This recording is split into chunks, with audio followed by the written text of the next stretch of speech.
దేవునికి స్తోత్రం. మన ముందుండి మనలో ఉండి మనల్ని నడిపిస్తున్న యేసుక్రీస్తు పరిశుద్ధ నామంలో మా హృదయపూర్వకమైన ఎల్రోయి వందనములు.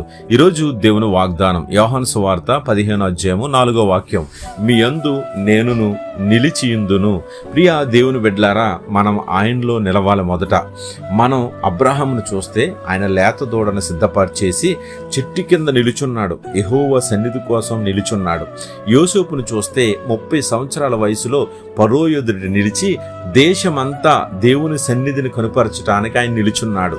నీవు నిలవాలి. పరిశుద్ధ దేవుడు కాబట్టి తండ్రి ప్రేమయందు మనం నిలవాలి, విశ్వాసంలో నిలబడాలి, వాక్యంలో నిలబడాలి, స్థిరముగా మనం ఉండాలి, ప్రార్థనలో నిలబడాలి, మెలకుగా ఉండాలి, ఏక మనసుతో నిలబడాలి, జాగ్రత్త కలిగి మనం ఉండాలి. అందుకనే ఆయన ఎలాగూ నడుచుకున్నాడో అలాగే మనమును నడుచుకుంటే కనుక, అలా బద్దులమై ఉంటే కనుక నీవు ఆయన యందు ఉన్నావని దీని వలన ప్రజలు తెలుసుకుంటారు. కాబట్టి ఆయనలో ఎందుకు నిలవాలి? మోసే అంటున్నాడు, భయపడకండి, నేను దేవుడిచ్చే రక్షణను ఓరికిని చూడండి. మీరు ఎన్నడూ చూడని కార్యాలు చేస్తాడు కాబట్టి ఆయన వైపు నువ్వు చూసి నిలబడాలి. కాబట్టి మనం ఆయన స్వరం విని తలుపు తీస్తే నీ యొద్దకు వస్తానంటున్నాడు. ఆయన నీతో నిలుస్తానంటున్నాడు, నీ గృహంలో ఉంటానంటున్నాడు, నీతో భోజనం చేస్తానంటున్నాడు, నిన్ను సంతోషింప చేస్తానంటున్నాడు.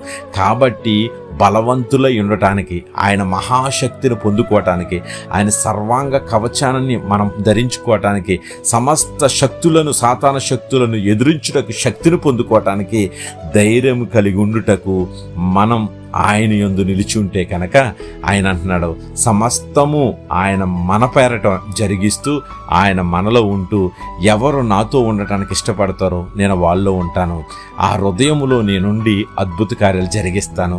ఈరోజు మీ యందు దేవుడు ఉండాలని నువ్వు ఆశపడుతూ దేవుని సన్నిధి కోసం వెతుకుతూ ఉంటే ఆయన పరిశుద్ధాత్మతో నింపి నీలో ఉండి ఆత్మకార్యాలు జరిగిస్తాడు. అట్టి కృప దేవుడు దయచేయను గాక.